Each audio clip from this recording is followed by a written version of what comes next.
Менің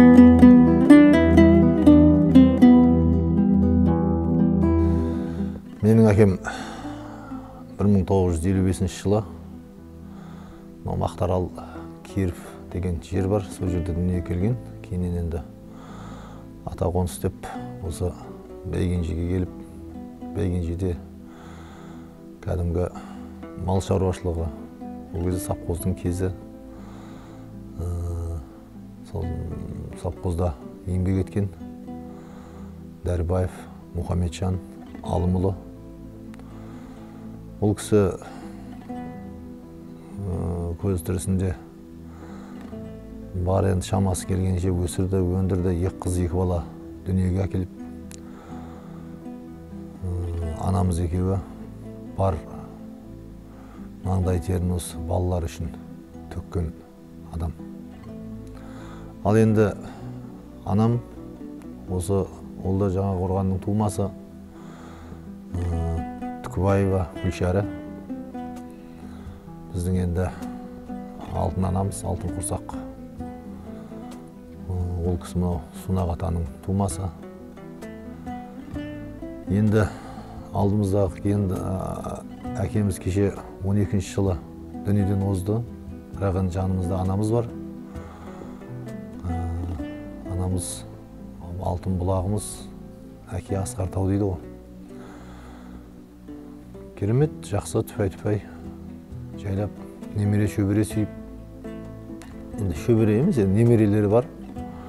Құдай қаласа шөбере де сүйер, Алла бұйыртса. Кішкентай інімнің қолында, қара шаңырақта, мен өзім бөлек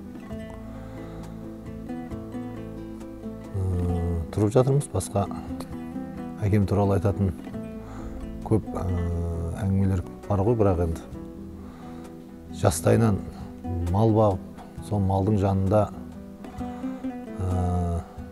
біздің енді бар жаңағы жағдайымыз үшін тер төкті.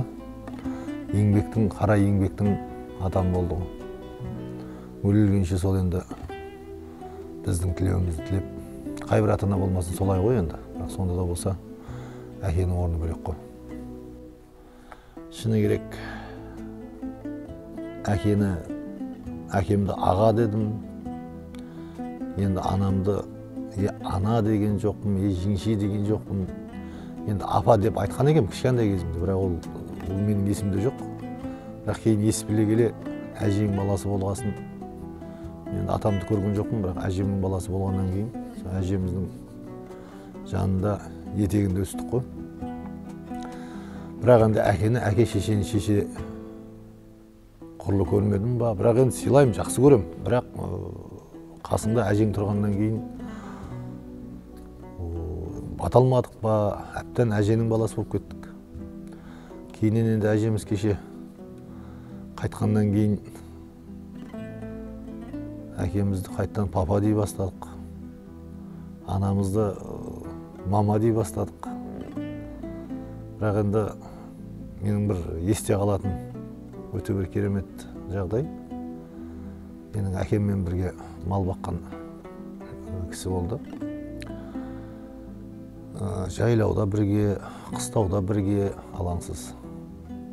Бір жерде, тек қой төл дейтін кезде ғана шамалы ұзақта отыратын қойшы ауылда. Сол екеуі де қойдан шыққаннан кейін, совхоз тарқап қойдан шыққаннан кейін, бір жерден кәдімгі көрші. Мен ойладым, біріншіден ол кісілер шығып кетті қойдан. Кейіннен біздің әкеміз шықты. Байгенже ауылы, ар жағында Алмалық ауылы. Сол Алмалық ауылында 5 бөлмелі там, 30 мың қой, ол кезде қой 1000 сом, 30 қойға тұр екен. Соны алмай, 3 бөлмелі тамды жаңағы Оспан деген атамыз, ол кісі Найман кісі, біздің кәдімгі атамыз болып кеткен, кішкентайымыздан көзімізді ашқалы сол кісіні көреміз. Сол кісінің үйінің жанынан 50 қойға 3 бөлмелі там алды. Бұл неге 5 бөлмелі тамды алмайды деген сол кезде бізде ой болды. Бірақ енді әке қай уақытта да айтқаннан кейін қарсы келу не жоқ. Сөйтсем ол кісінің бар мақсаты жаңағы бірге қой баққан ақсақалмен көрші отыру. Сонда бір қазақта сөз бар ғой. Неғыл дейді, қоныс алма, қоң сал деген. Қоң сал деген. Сол көрші, мен жақсы, керемет көрші таңдай білу керек екен. Сонымен енді күндердің күнінде ол Осман деген көкеміз дүниеден өтті. Ол үйдегі Манзура апамыз да дүниеден өтіп кетті. Сон кеше 12-де әкем дүниеден қайтқанда мен Құдайдың құдіреті, керемет бұйырған топырағы ғой. Өзінің әкесі менен әжесінің, әкемнің әжесі мен әкесінің жанында бір жер бар еді. Қорасан әулиеде. Сораға қоямыз деп ойладық. Бірақ енді қалың қар, күн суып кетті дағаны. Ауылда ағаларымыз, ол жерді қиыннен таппаймыз, қарды үрлеп тастады. Мияқта жаңадан қойылып жатқан жер бар, сораға қояйық деді. Жарайды, енді бұйырған топырағы сол болса деп кейіннен жаңадан қойылып жатқан жер бар екен. Бірінші қатар қойылып келгенде екінші қатар қойылып келе жатыр. Қарасақ, әкемнің сол үй қазылған жер, кәкірәс сол баяғы Оспан атамыз бен Мәнзура апамыздың жанына кепті.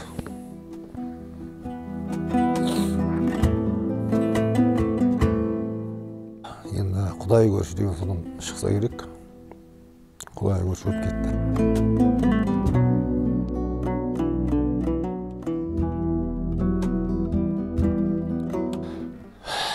Мен әкемнің қасиеті бір адамға сен деп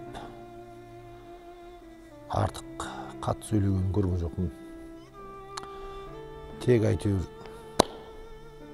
келген жанындағы жандары, жанындағы адамдарым ырза болса, ренжімесе, әйтеуір сол кісілер ренжімей жүрсе болды деген. Менің зияным тимесін ешкімге деген ой, о кісінің ойында бар ой сондай болды. Енді анамда да сол, ешқандай біреуге шай деген ештеңе жоқ. Момын, кәдімгі қарапайым жандар. Ол кісілерде енді қаннан келген қасиет болса керек. Бірақ енді ешкімге шай деген, ешкіммен бір жаңағы тайталасып, ешкіммен арпалысып жатқан ештеңесін көрген жоқ. Жаңағы әжем айтады екен, мамаң шақырып кел десе, барып мама деп айта алмаймын, жеңше деп айта алмаймын, апа деп айта алмаймын. Сен шақырып жатыр дейді екен барып. Соң мамам жыны кеп мені шымшитын көрінеді. Сол кезде әжем айтады екен, ертең осы рахат Мұхтардан көресің, қолың жылы суға малып отырасың, рахатын сол кезде көресің десе, мен сонда ойлаппын ғой. Су жылытып береді, соған аяқ қолын салып отырады деп. Кішкентай кезімде шынымен сөйтіп ойлайтын тұғым. Мен келіншегім оған су жылытып береді, соған аяқ қолын салып отыратын шығар.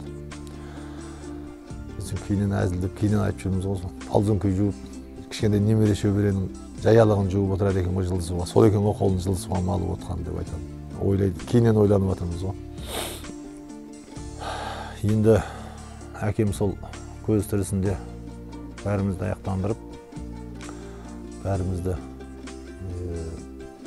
бала немере сүйіп, көз тірісінде көріп кетті ғой немерелер. Енді қазір өзімде бөлек, бала шағаммен бөлек тұрам. Менің де 3 бала, 2 қызым бар. Әрине бірінші Алланікі.